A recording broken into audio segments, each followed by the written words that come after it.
সে একজন রাজাকারের ছেলে। তাই আপনারা কেউ ভুল করবেন না, নৌকা ছাড়া ভোট দিবেন না। একজন ইউনিয়ন পরিষদের চেয়ারম্যান হত্যা মামলার আসামি, অথচ দিব্যি ঘুরে বেড়াচ্ছেন। মুক্তি পেয়েছেন জামিনে। আওয়ামী আমলের মতোই দিয়ে যাচ্ছেন হুঙ্কার, ছড়িয়ে যাচ্ছেন ত্রাস।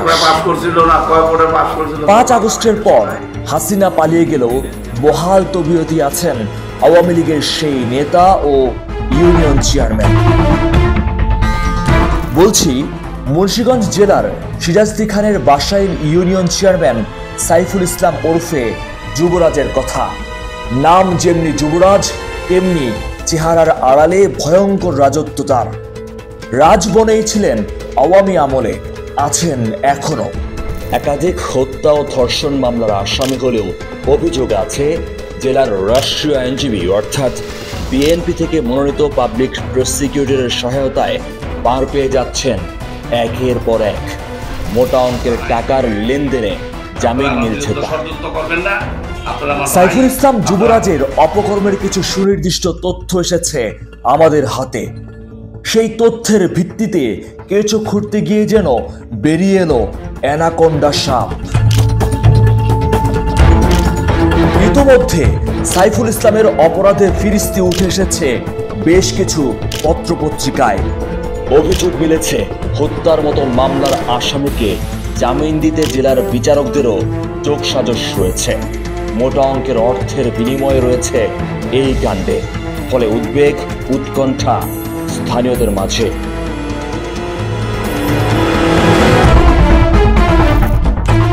আমাদের কাছে আসা অভিযোগ তদন্তে নামি আমরা। শুরু থেকে শেষ পুরোটাই যেন মধ্যযুগের এক আবু জাহেল কিংবা এরশাদ শিকদার। ক্ষমতায় থেকে একের পর এক জঘন্য অপরাধ করেছেন। নাকের ডগায় আইন প্রয়োগকারী সংস্থা সেসব শুধু দেখেই গেছে। কারণ তার বিরুদ্ধে কণ্ঠ তুলে অপদস্থ হতে হয়েছে স্থানীয় বিএনপি নেতার। বাবা মাকে তুলে যা তা গালিগালাজ করতেন আওয়ামী লীগের এই নেতা। সেই ভিডিও ফুটেজ আসে আমাদের হাতে। রাজাকারের ছেলে, সে আমার সাথে নির্বাচন আসলেই প্রতিবাদ। তুই দিনের দিন বাদ আছ, তোর কখনো তুই অলিপ্তি লইছ। তুই এই বেড়ারে মাইরা জামাইরে মাইরা লড়াইছ। বেড়ায় তোর ডরে বেড়ায় দেশ ছেড়ে গেছে। তার দৌরত্ব ও অপকর্মের শুরুটা 2011 সালে। আওয়ামী লীগের প্রার্থী হয়ে চেয়ারম্যান নির্বাচিত হন এই সাইফুল। যে নির্বাচনে সারা দেশে কাউকেই দেয়া হয়নি নৌকা প্রতীক। হাসিনার ফ্যাসিস্ট আমল 2016 সালে নৌকা প্রতীক নিয়ে চেয়ারম্যান নির্বাচিত হন। সেই ধারাবাহিকতায় 2021 সালেও নৌকা প্রতীক নিয়ে চেয়ারম্যান হন এই সাইফুল। কতটা ত্রাসের রাজত্ব গড়ে তুললে এক টানা নিজের ক্ষমতা ধরে রাখা যায় তা সহজেই অনুমেয়। একথা দিবালোকের ন্যায় সত্য যে আওয়ামী লীগ মনোনীত প্রার্থী হয়ে উপরোক্ত সবকটি নির্বাচনে প্রশাসনের প্রত্যক্ষ সহযোগিতা, ব্যাপক কারচুপি, ভোট কেন্দ্র দখল ও জোর জবরদস্তিতে তার কোনো কমতি ছিল না। ক্ষমতায় থেকে একের পর এক ফসলি জমি কেটে ইট খোলায় মাটি বিক্রি দিয়ে শুরু হয় তার সন্ত্রাসী কার্যক্রম। সেই প্রতিবেদন করে প্রথম আলো, যেই রিপোর্টের পর হত্যার হুমকি দেয়া হয় স্থানীয় প্রতিবেদককেও। এত কিছুর মধ্যেও ভিন্ন একটি তথ্য মিলে। নিজের আধিপত্য দেখিয়ে ধর্ষণের দায়ে ফেঁসে গিয়ে বিয়ে করতে হয়েছে একের পর এক। জানা যায় এখন পর্যন্ত বিয়ে করেছেন 5টি। নিজের ছেলে ও মেয়ের জামাইদের নিয়ে তৈরি করেছেন ক্যাডার বাহিনী, যারা মূলত তার তৈরি করা সিন্ডিকেটগুলো সামনে রাখেন। তার সেই ক্যাডার বাহিনী চাঁদাবাজি, ডাকাতি, বিচার আচার ও সালিশের নামে মোটা অঙ্কের টাকা আদায় করে এলাকায়। সরেজমিন খোঁজ নিয়ে জানা যায় সেই টাকা থেকে রীতিমতো স্থানীয় পুলিশ প্রশাসনে প্রতি মাসেই পৌঁছে যায় মোটা অঙ্কের মাসোহারা, যেসব দিয়ে মামলা ও জামিন বাণিজ্য চালিয়ে যায় সাইফুল। আর জায়গা জমি দখল করা তো তার জন্য নস্যি ঘটনা। নিজের গ্রাম পাথরঘাটায় গড়ে তুলেছেন দুইটি আলিশান বাড়ি। শুধু তাই নয়, প্রতি বছর 20 থেকে 22টি গরু কুরবানি দিয়ে তাক লাগিয়ে দেয়া তার নিত্য নৈমিত্তিক কাণ্ড। সাধারণ এক ইউনিয়ন চেয়ারম্যান হয়ে এত অর্থবিত্ত হয় কি করে, সেই প্রশ্ন আছে জনমনে। স্থানীয়রা জানান, দরিদ্র ও অভাবী ঘরের সন্তান সাইফুলের জীবন শুরু হয় মাছ বিক্রি ও কসাই কাজ দিয়ে।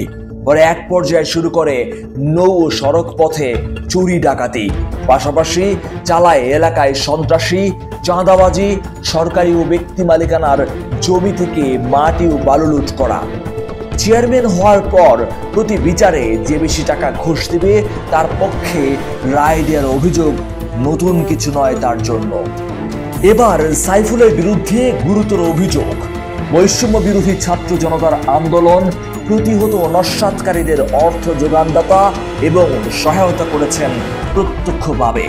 4 আগস্ট মুন্সিগঞ্জ শহরে আওয়ামী সন্ত্রাসীদের হাতে 4 জন নিহত সহ আহত হন বেশ কয়েকজন। সেই ঘটনার মদতদাতা হিসেবে চিহ্নিত হয়েছেন এলাকাবাসীর কাছেই। এই ঘটনায় এজাহারভুক্ত আসামি হয়েও জামিনে এখন ঘুরে বেড়াচ্ছেন এই সাইফুল, অথচ জুলাই হত্যার রক্তের দাগ শুকায়নি এখনো। কিন্তু হায়, জামিনে মুক্তি পেয়ে 5 আগস্টের পর আরো প্রভাবশালী হয়ে উঠেছেন এই সাইফুল। দৈনিক ইত্তেফাকের রিপোর্ট বলছে, চেয়ারম্যান সাইফুল ইসলামের বিরুদ্ধে ভুয়া ওয়ারিশ সনদ প্রদান, পরিষদের সদস্যদের সম্মানী ভাতার টাকা আত্মসাৎ, ক্ষমতার অপব্যবহার করা সহ বিভিন্ন ধরনের অভিযোগ উঠেছে। এ নিয়ে ইউনিয়ন চেয়ারম্যান পরিষদের সদস্য ও এলাকাবাসীর মধ্যে চরম অসন্তোষ বিরাজ করছে। খবর নিয়ে জানা যায়, সাইফুল চেয়ারম্যান অর্থের বিনিময় ও ক্ষমতার অপব্যবহার করে আপন ভাইকে পিতা, চাচাকে ছেলে, প্রতিবেশীর স্ত্রী ও ছেলে, জীবিতকে মৃত দেখিয়ে ওয়ারিশ সার্টিফিকেট দিয়েছেন। এই ঘটনায় সাইফুলের বিরুদ্ধে মামলাও হয়েছে। এই ধরনের ভুয়া ওয়ারিশ সার্টিফিকেট দেওয়ার বিষয় প্রমাণিত হওয়ায় 2015 সালে অতিরিক্ত জেলা প্রশাসকের দপ্তর থেকে সাইফুল ইসলামকে সতর্কতা অবলম্বন ও ভবিষ্যতে এ ধরনের অপকর্ম না করার জন্য লিখিত নির্দেশ দেওয়া হয়। সেই নথিও আসে আমাদের হাতে। সরেজমিন রিপোর্ট বলছে, তারপরও তিনি এই ধরনের কাজ থেকে বিরত হননি। জাগো নিউজের তথ্য বলছে, 2021 সালে নির্বাচন করতে গিয়ে দলীয় কোনো কর্মী মারা গেলে 10 লাখ টাকা দেওয়ার ঘোষণা দিয়েছিলেন এই সাইফুল ইসলাম।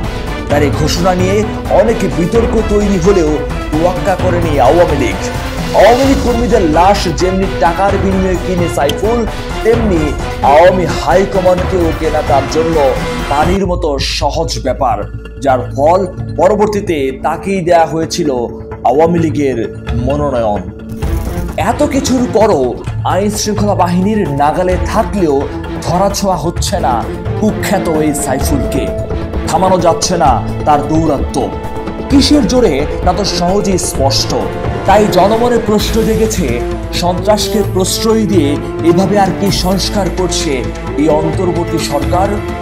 স্থানীয়দের আতঙ্ক ও ত্রাস এই সাইফুলকে গ্রেফতারের দাবি জোরালো হচ্ছে বারংবার। অনুসন্ধানী তথ্য, সিরাজ খান, মুন্সিগঞ্জ।